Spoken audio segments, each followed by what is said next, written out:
Hello, my name is Patricia Willis.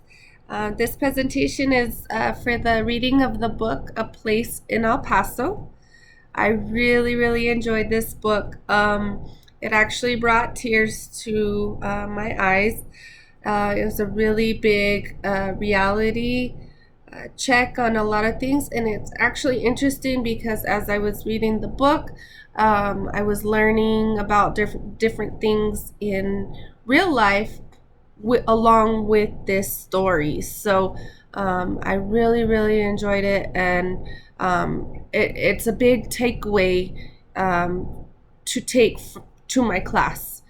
Um, so, in getting started, the book is based on a true story of a young girl named Gloria who was born in Mexico as a Mexican American.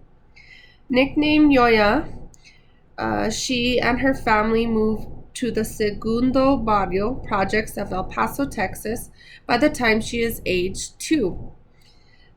Yoya faces and experiences the many economic hardships, social challenges, and harsh realities of growing up in poverty as a Mexican American during the 1940s era. She learns to become strong, resilient, and eventually proud of her Mexican American culture. She accepts and understands the meaning that no matter where you come from, anything is possible if you find yourself, believe in yourself, and make the right choices.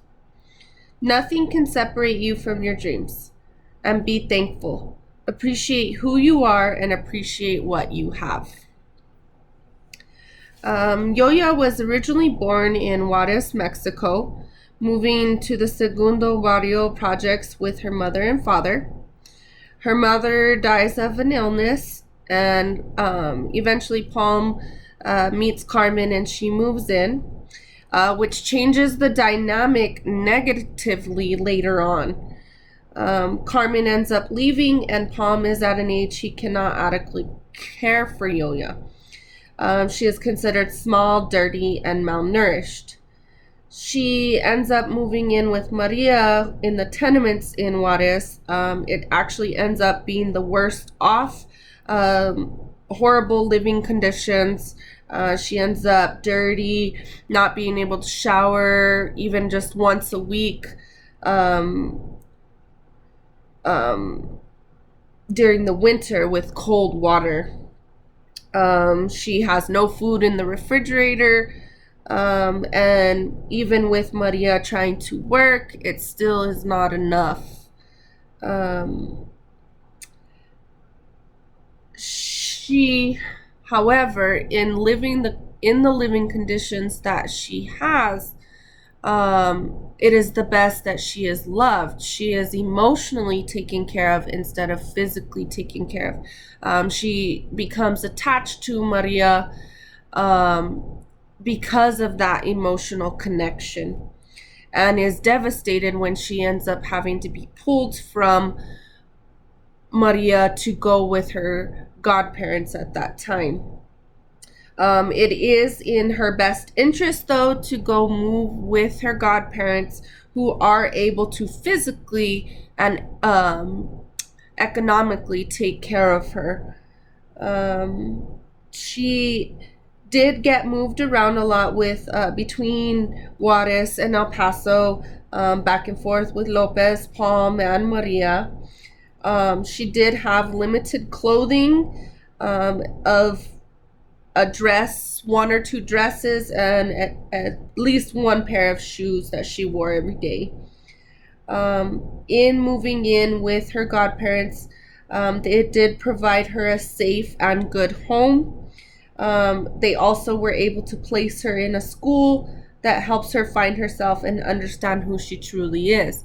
At the beginning, she was never even in school, and as the book progressed, she was in school, but it wasn't in an environment that was truly understanding of who she is.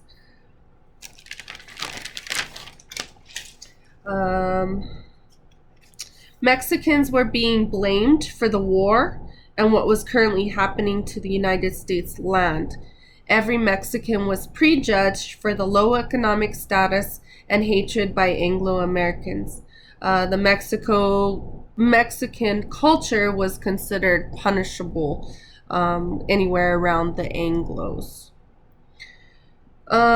These experiences are still experienced to those of Mexican culture, especially by the rich Anglos. However, it has been greatly reduced. The Mexican culture has established their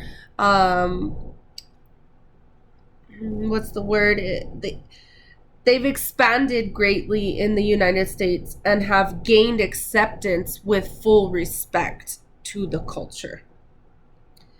The community supports in the book were given by the people of the churches, as well as a lot of support from Padre, who was the priest.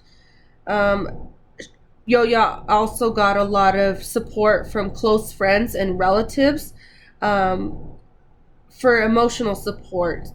Palm Carlos was there for he gave her a lot of advice. Lopez was there as her grandfather and giving her advice. Her friend Pelon, Maria was there for her. Linda at the end of the book was there for her. Senora Olga and Senora Alma with their experiences of growing up in the Mexican culture as women. Eventually carrying that over with Caridad and Paloma, who were also there for Yoya, as well as Martha and Fred at the end of the book. It was important to read this book in this class because in order to help a child succeed, you must understand who they are and where they come from. It is important to understand the possible economic hardships, social challenges, family dynamics, living conditions, beliefs, religion, culture, and anything else that may impact a child socially, physically, and emotionally. Being in the classroom, we don't see what goes on at home, so we have to have the understanding that all of those may impact a child, and once you are able to understand that, then it's easier to help guide the child to succeed. With that, being fully aware and completely understanding of a child's background means everything to me as a teacher. That's just who I have been, and that is the relationship that I build personally as a teacher. Every child is unique and learns differently based on their past experiences as well as their current experiences that they are right now. The purpose of a teacher, such as myself, is to build a very close relationship, acknowledge their interests and the culture, understand and navigate through all of their challenges. Whatever it may be that day, it is up to us to go through and help them. Providing students with a safe environment, rich resources, continued guidance and support, reassurance, and above all, positive reinforcement, the child will gain the confidence in themselves to do well and to succeed. So that's very important to me. And that is it. I thank you.